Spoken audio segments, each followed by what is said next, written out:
모니터에 보안 필름을 붙이고 주식과 코인 시세를 봅니다. 회사 이름 부업이고 재테크가 본업이 됐죠. 2025년 대한민국 오피스타운에서 흔히 들을 수 있었던 이 말은 단순한 농담이 아니었습니다. 지난 한 해는 유동성 확대와 물가 상승이라는 기묘한 동거가 계속되며 우리가 알던 경제 상식이 송두리째 뒤바뀐 해였습니다. 화폐 가치가 눈에 보이게 하락하는 상황에서 가만히 앉아 현금을 지키는 것이 가장 위험한 선택이 되어버린 2025년의 기록을 5가지 핵심 테마로 분석했습니다. 오랜 기간 시장을 지배했던 초저금리의 환상이 마침내 마침표를 찍었습니다.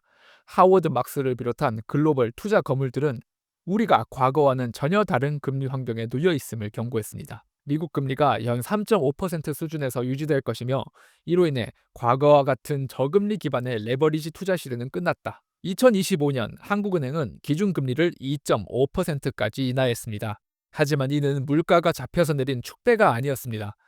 경제 성장률 전망치가 1.9%에서 0.8%로 곤두박질치는 긴급 상황에서 투입한 심폐소생술에 가까웠습니다. 문제는 인플레이션 압력 때문에 시장 금리가 기준금리와 따로 놀며 높은 수준을 유지했다는 점입니다. 역설적으로 금리가 더 내려갈 가능성이 없으니 부채를 내려면 차라리 지금이 낫다는 공포 섞인 심리가 확산되며 시장은 기괴한 열기를 뿜어냈습니다. 2025년 6월 이후 시장은 유동성은 풍부한데 물가는 오르는 현상이 뚜렷해졌습니다. 정부는 범부처 차원에서 체감 물가 안정을 외치며 총력을 다했지만 이는 화폐 가치 하락이라는 거대한 해이를 막기에는 역부족이었습니다.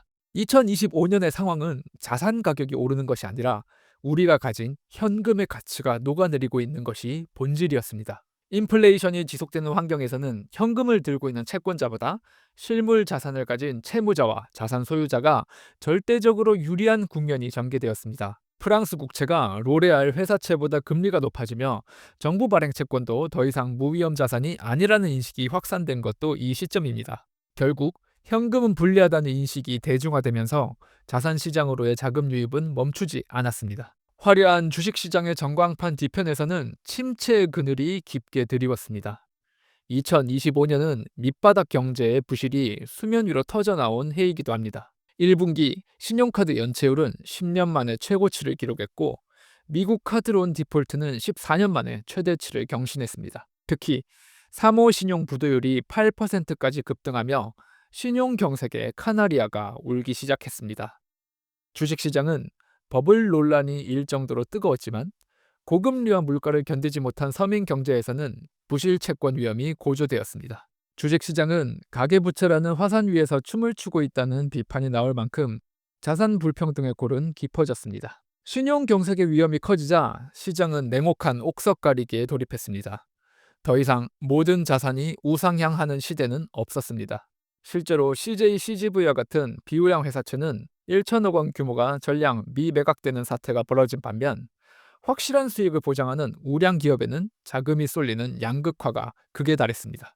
시장 금리가 높다 보니 투자자들은 성장성만 가진 고 PBR 기업을 외면하고 고배당, 저 PER 기업을 찾기 시작했습니다.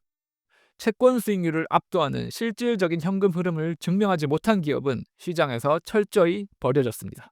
각국 정부는 재정적 어려움과 정치적 압박 속에서 유동성 공급이라는 마약 같은 처방을 멈추지 못했습니다. 미국은 트럼프의 금리 인하 압박이, 한국은 이재명 정부의 20조 원 국채 발행 등 정치적 명분이 재정 건전성을 압도했습니다.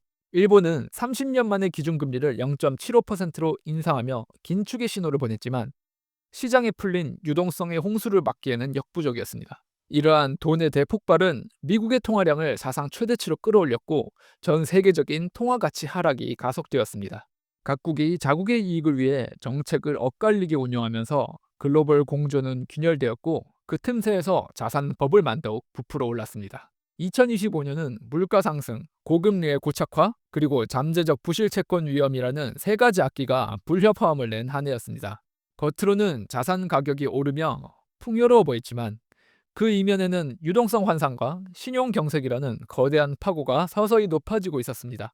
이제 우리는 스스로에게 가장 본질적인 질문을 던져야 합니다. 자산 가격이 오르는 것이 아니라 내 돈의 가치가 떨어지고 있다면 당신은 무엇을 소유하겠는가?